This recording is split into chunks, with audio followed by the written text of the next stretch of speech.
see everyone. Thank you so much, Roy. That was beautiful. Thank you. The music is really important. And I also want to point out these flowers. I can't remember the name of this red one. My wife gives these away for Christmas, and they're amazing. But they require a lot of patience, and then all of a sudden they just pop. And I know they were brought up special today. The table looks beautiful. Thank you, everyone, for your hand. Thank you for coming. Thank you for being here. It's really important that we come together. It's important for us to share our faith and to help each other grow in faith. And so your being here today is of vital importance for us and hopefully for you as well.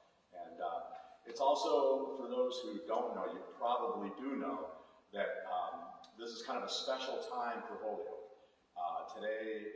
Yesterday was the big race, and today is the big parade, and you could just tell that there's been this, and Tim and I were talking about this, there's just been this sort of waiting for us to be able to get together. And so it seemed like everybody in the world was here yesterday. It was just amazing how many people were out on the streets and whatnot.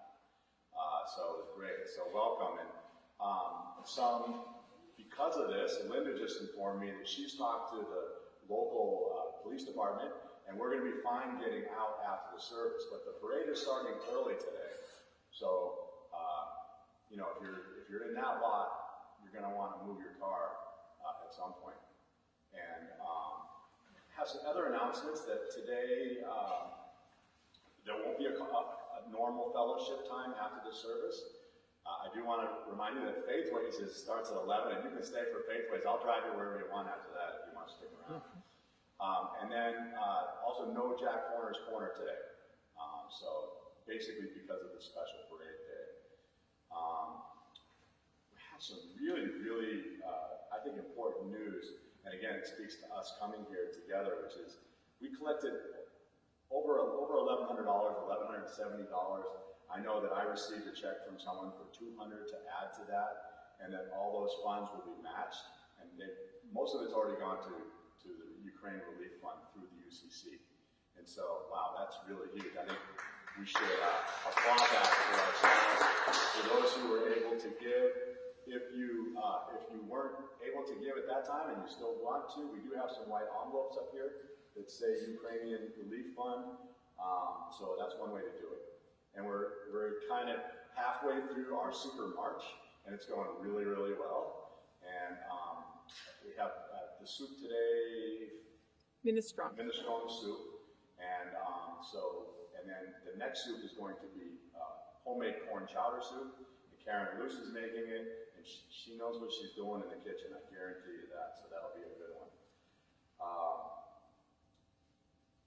And then there's a fellowship presentation on Tuesday, April 5th, and it's at 6:30. It's in your bulletin. It features Tamar Shadur, and there's paper cuts and tapestries, a mother-daughter collaboration. So you're invited to that. Please plan to come for that for sure. We are here in the presence of God. God calls us to affirm life in the midst of war. God calls us to be open to the future with hope. God calls us to be present to where we are now, that we will know the future and see it. The peace of God be with you. And also with you. Some who were there at the time told Jesus about the Galileans, whose blood Pilate had mixed with their sacrifices.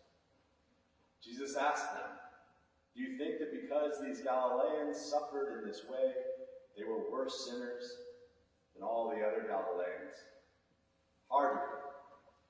However, let me tell you, if you do not have a change of heart, you will all meet your doom in the same way.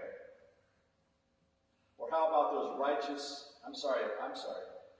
Or how about those 18 in Siloam who were killed when the tower fell upon them? Do you suppose that they were any way more guilty than all the whole population of Jerusalem? Hardly. However, let me tell you, if you do not have a change of heart, you will all meet your doom in a similar fashion." Then Jesus told this parable. A man had a fig tree growing in his vineyard. He came looking for fruit on it, but didn't find any. So he says to the vinekeeper, "See here, for 3 years I have come looking for fruit on this tree, and have not found any. Cut it down. Why should it suck the nutrients out of the soil?" The vinekeeper says to him, "Let it stand, sir, 1 more year, until I get a chance to dig around it and work in some manure. Maybe it will produce next year. But if it doesn't, we can go ahead and cut it down. Here ends our reading. May truth and light bear forth from these and all God's holy words. Amen. Amen.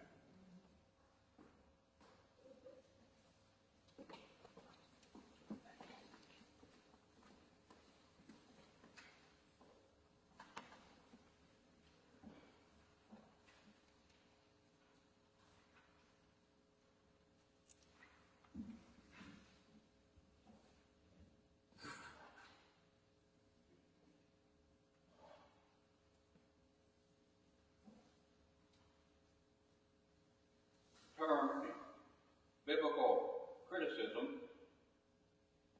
means the historical investigation of text, especially biblical text, to determine their origin and their intent and their setting in history. As one of my teachers used to say, if you do not know what it meant then, when it was written, there's no way you can know what it means now. What it meant then, what it means now. Communities of faith, whether Jewish, Christian, Islamic, Hindu, Buddhist, any religion that has ancient text, practices the criticism about their text, when they were written, how they were set, what it meant then, so it can be interpreted to what it means now. Christian fundamentalism developed in the early 1900s in reaction to this kind of historical study of the text. They produced what they called the 5 fundamentals. Said that these things were central to Christianity, and if you didn't believe and accept all of these things, there's no way that you could be Christian. And here's what they are. These fundamentalists are as follows. The first one, inerrancy of Scripture, meaning that the texts of the Bible are completely without error and must be taken literally. 2, the virgin birth of Jesus, hence the divinity of Jesus. The atonement, meaning that Jesus died in our place to pay penalty for human sin. 4, the bodily resurrection of Jesus and Jesus' return and reign. And 5, the reality of the miracles that Jesus does. This belief in inerrancy of Scripture produced the other 4 fundamentals.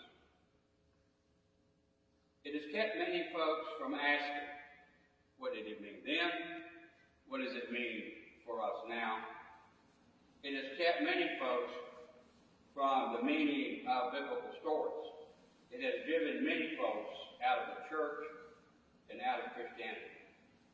As an aside, if I may add, if clergy persons over the years would preach what they know and are taught, many folks in the pews would not be haunted by Christian fundamentalism, feeling that they must accept things that they know they cannot believe and things that they know that did not happen. As the same teacher used to say, if it ain't happening here, it didn't happen there. Physics and politics are the same in the 21st century as they were in the 1st century. So let the story be story, the one we read today. We read our children stories, fairy tales, myth stories, knowing that the stories are real and true, though the events that they talk about may not have actually happened. So when approaching the Hebrew and Christian Scripture, let the story be story. As my predecessor at First Central Congregational Church in Omaha, Nebraska used to say, all of the Scripture is true, and some of it actually happened.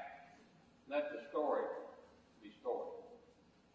Take what we learned from nursery school and apply it to the Scripture. So,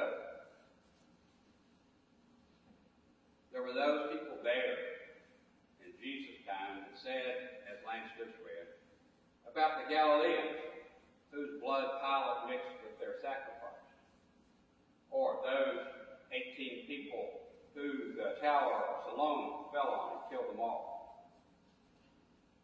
Do you suppose that all of these were guilty, more guilty than the others? And Jesus says, not hardly not. There are no historical evidence that either one of these stories actually happened. They are Luke's stories to make a point about a change of heart that is needed. Luke is writing somewhere around the year 80 Common Era. In the year 70 Common Era, it was the end of the first Jewish-Roman war. The Romans sacked Jerusalem, it had been done before, and they destroyed the second temple that had been built.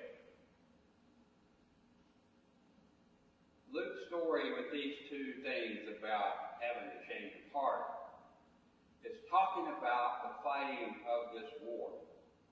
Basically, Luke is saying, the war is over. If you keep pursuing this war, surely you will come to your demise like these folks who have their demise mentioned in the story. However, change your heart. Turn around. This is what can happen. Hope can happen. There is always hope. There is always hope. Here, Luke uses one of Jesus' parables. Quote, a man had a fig tree growing in his vineyard. He came looking for fruit, but he could not find any. So he says to the vinekeeper, for 3 years I have come here looking for fruit on this tree, and I have not found any. Cut it down. Why should it suck the nutrients out of the soil? But the vinekeeper says, let it stand. Let it stand 1 more year until I get a chance to dig around it and add some manure. Maybe it will produce next year. But if it doesn't, then we can go ahead and cut it down. Luke is saying, in the midst of this war, things can be different. Give it some hope. Let's try. With what we know, a little digging around, add some what we know about life with a little bit of hope mixed. And the vinekeeper says, let it stand and see what happens and where the hope comes next year. Amen. The peace of God with you, sisters and brothers. Also with you.